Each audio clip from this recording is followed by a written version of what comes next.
What's good, y'all? Welcome back. Today we're finally reacting to the highly commented, requested video 3 before February. So many people since I started this NASCAR shit has asked me to react to this specific documentary. So now we're finally here. I hope you guys enjoy the reaction. Original video link will be down in the description. Let's get into the video. The following film contains footage and accounts of fatal racing accidents. Viewer discretion is advised. Y'all see that? And if the audio is fucked up for y'all, it's fucked up for me too. It's only coming out the left side. And it's low-key bothering the shit out of me. Fix, please. You know, you can win, but that first one you never forget. Joe is the 11th winner of the year. The 9th Chevy win in 26 events.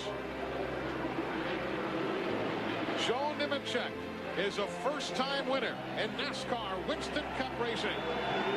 On September 19th, 1999, Joe Nemechek finally scored his first Cup Series victory. The win came at New Hampshire, the track that saw Joe make his first start in the series, a full 6 years and 179 starts earlier. He'd also won a Busch Series race there, beating none other than Dale Earnhardt. Others still struggled at the track. Earlier in the '99 season, a Missouri driver qualified a strong 4th, only to lose the engine and finish 43rd. It was the first last-place finish of Tony Roper's career. Joe's win came driving for team owner Felix Sabates, whose flagship number 42 hadn't visited Victory Lane in more than 4 years. Oh, wow. Kyle Petty was his driver that day, and though the third-generation Petty would never win again, the promise of a 4th, his 19-year-old son Adam, was already coming to fruition. 6 days after Joe's win, Adam Petty led 23 laps at Dover, the first of his own Busch Series career. But the win also came less than a month after Joe was released from his contract with Sabco Racing. One of the driver's parting gifts from Sabates was the car he drove to Victory Lane. This was certainly to the dismay of his replacement, who was so anxious to start driving the number 42 that he hoped to leave his old ride before season's end. But Sabates told Irwin Jr. to wait. After all, the 2000 season was just around the corner. But most significantly, Joe's win came 2 years after the death of his brother John Nemechek, who in 1997 died from injuries sustained in a crash during the closing laps of a Truck Series race at Homestead. Less than 3 months after that dark day, Joe's newborn son John Hunter would carry on his name. "This is for my brother John," said Joe as he crossed the stripe. "I love you." It must have been some solace then that as of that September day, John had been the last NASCAR driver to die in a race car. Oh, wow.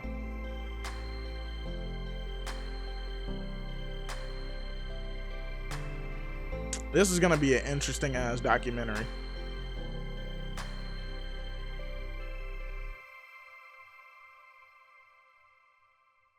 The mid to late 1990s were a golden age for NASCAR. Increased national exposure brought with it more corporate sponsors eager to get their brands on a car. With that so came many rising faces, teams, and with that, more opportunities for drivers to compete on a national level. In 1999, the Brickyard 400 still drew 55 entries for 43 spots. The Busch Series race at Las Vegas pulled 53. Shout out my Among birth these drivers year, were Adam Petty, 99. Kenny Irwin Jr., and Tony Roper. Tony Adam Roper. Petty may truly have been the first fourth-generation athlete in professional sports. The Randleman, North Carolina driver was born into racing royalty. He was the great-grandson of Lee Petty, 3 times a Cup champion with 54 wins. He was the grandson of the King, Richard Petty, with 200 wins, 7 championships, and legions of fans. And he was the son of Kyle Petty, whose 8 wins. I've never seen a picture of Kyle Petty. Than Petty Enterprises. Man's hair. Father and son were extremely got the locks. close. Adam proudly called Kyle his best friend. When Adam Petty was 8, Kenny Irwin Jr. was playing varsity soccer in high school, but he had already been running quarter midget since he was 6. As a teenager, he got a taste for racing in NCCA and IMSA. His father, Kenny Sr., fielded his team in the American Challenge Series, where he ran American-built production cars on road courses. But it was in USAC open-wheel competition that Irwin stood out. He scored 8 wins in midgets in the 1996 championship. Another 7 wins came in sprint cars, where he was 1993's Rookie of the Year. And in '95, he was the top rookie in the Silver Crown Series, finished second in points, and took another 4 wins. Sound like he was By killing then, it whatever he some were did. already calling this driver for Indianapolis the next Jeff Gordon.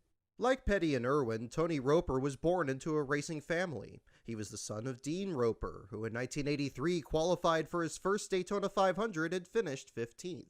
2 years later, and already 46 years old, Dean won an ARCA race at the Springfield Dirt Track, his first of 6 victories in the series. The last of these came in 1994, when Dean was 55.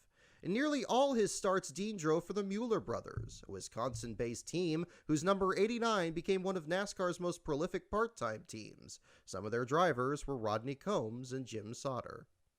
Dean and the Muellers were still racing when Tony began to drive in 1986. He started in go-karts, then branched out into dirt racing in IMCA modifieds and late models. When his local tracks in Lebanon and Bolivar were paved, he made the transition seamlessly. This led him to compete in the American Speed Association, which visited his home track, the I-70 Speedway. Located 150 miles north of the family home in Fair Grove, it was at this track on June 28, 1992, that Roper finished 4th, the best finish of his rookie season. After 5 years in ASA, Tony Roper and his wife Michelle moved to North Carolina. Wait. Full-time Did I hear that right?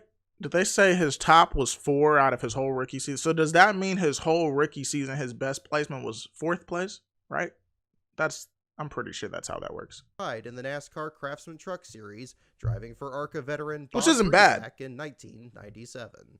On June 6th of 97, Roper finished 20th in the Truck Series race at Texas, a race won by Kenny Irwin Jr. Irwin's success in USAC had earned him a ride with Jim Herrick, and the Union had already yielded another win, the same tragic Homestead race that claimed the life of John Nemechek. By now, Irwin's success had caught the eye of Robert Yates as a possible replacement for Ernie Irvin.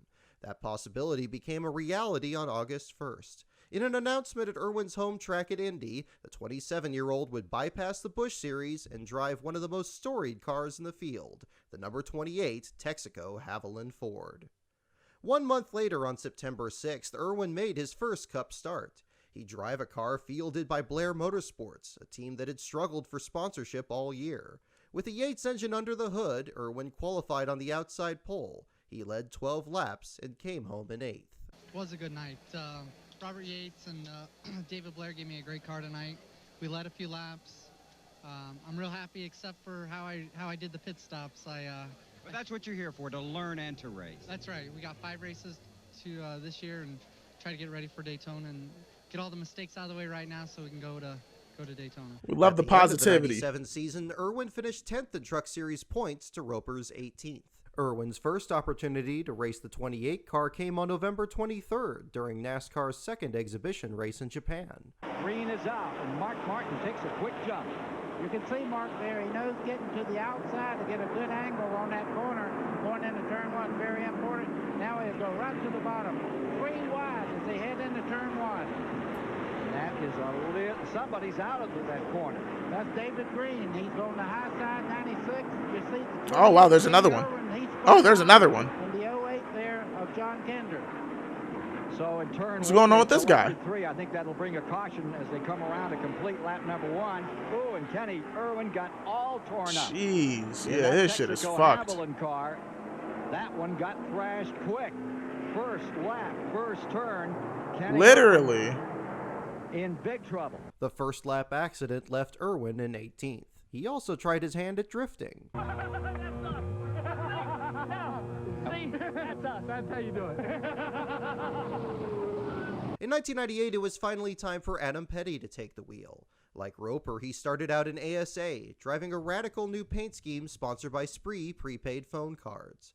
He drove number 45, the next car in line after Lee's number 42, Richard's number 43, and Kyle's current number 44 in Winston Cup. On June 27th at the Roper family's home track, the I-70 Speedway, Adam was making just his 10th series start. In the mirror of number 45 was a rookie from California named Jimmy Johnson. Hey, Jimmy Johnson! 17 years old, just graduated from high school. He's not mowing lawns this summer, folks. He is winning his first ASA race. Off of turn number 4, Adam Petty keeps it pointed straight. He will win the Kansas City Excitement 300. Adam, come on over over here. What's it feel like? There was no excitement in that announcer's voice. It's like the World Series. This is awesome. I tell you what, these guys had some bad luck early in the race and got 2 laps down and made that back up with great pit stops. I tell you what, thank the good Lord for this, man. I tell you what, he was with us all night long. And that man is sweating. Or did some shit get poured on him? What to say? This is awesome. You gonna call your dad on spree? I'm getting ready to call my mom right now on the spree car. That's right. In 1979, Father Kyle won in his first ever ARCA start at Daytona, and on September 30th at Charlotte, Adam followed suit. I think he's going to win this thing. Final quarter, here he comes. Oh, shit. Last turn charge up to the outside. Final turn to the stripe. He'll not do it. Adam Petty will win. Damn, he almost had it. He tried. He tried to reach it. 18 years old. Wow, and we got a Coca-Cola bath down here in a big way.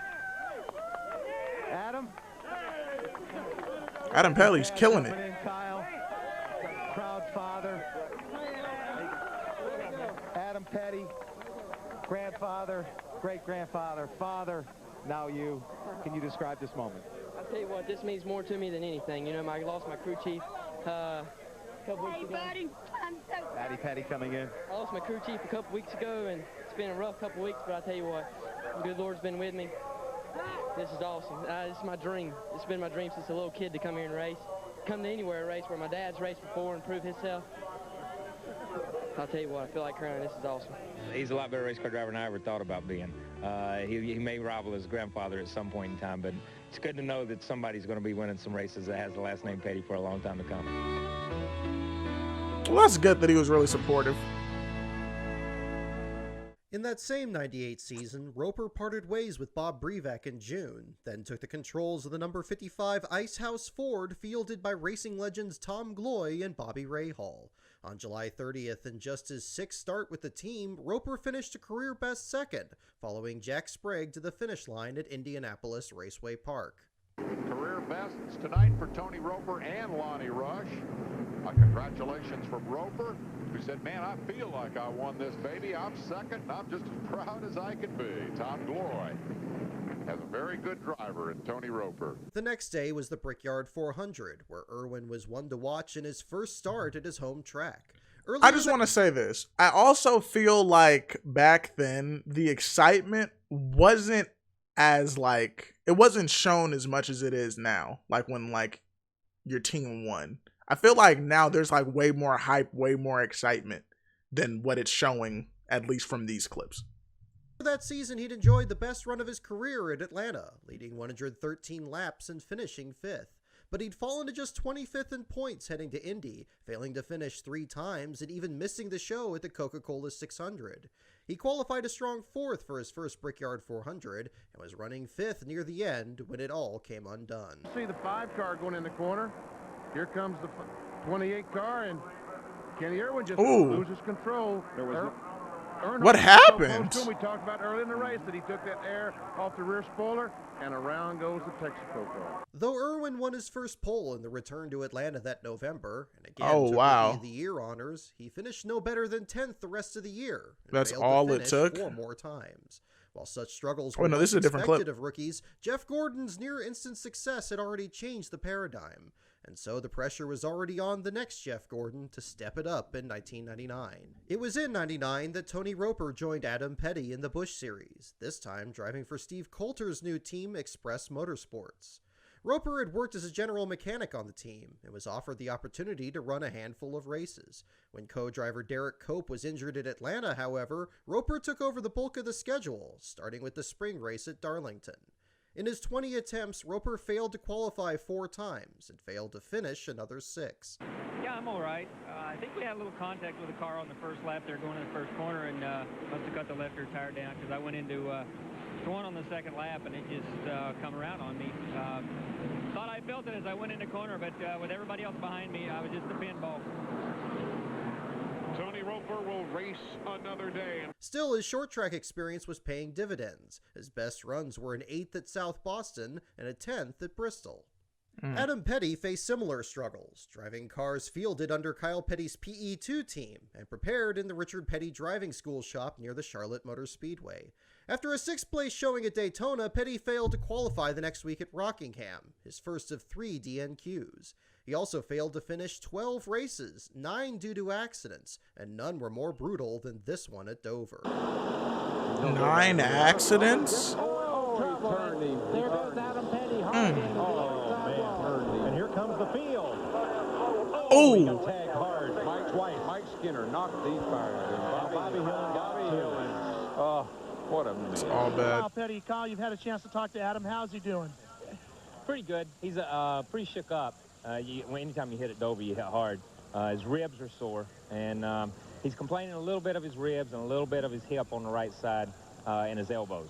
But, you know, he sits so close and he's so skinny and all that stuff. He ran a great race. He did really, really good from the beginning of the race. Hated that it ended like this, and, you know, that's why we got to get him out of the Busch series, because when you race with Busch drivers like that, sometimes that's why they're in the Busch league, because they end up wrecking people like that. Okay, is he going to go get further update, or are you going to go with him? I'm going to go after practice, you know what I mean, to see how he's doing and how he's feeling. But, you know, he's good enough right now. His mother went with him, and she's doing good, so we'll just go from there. But like Roper, there was also a silver lining. Adam finished 4th at Fontana, 5th at Nazareth, and 5th again at Memphis. All this occurred during the 50th anniversary of Petty Enterprises, a season-long celebration which saw both its Cup and Truck teams sweep both wins at Martinsville in April. Unbeknownst to anyone, neither team would ever win again. Alright guys, so this is where we're going to end the video. Not too much happened in my opinion. If I missed out on some things you guys want to point out in the comments, let me know in the comments below. But yeah, I feel like it's going to pick up for sure based off of the beginning where it said a lot of fatal crashes are going to happen throughout this. So I'm sure it'll pick up, but I hope you guys enjoyed the reaction. Like, comment, subscribe, and I'll see y'all next video. I love y'all. Peace. They wanna forward, like I was down bad, was stuck in the mud. Now nigga done cleaned up Louis V on the so-so.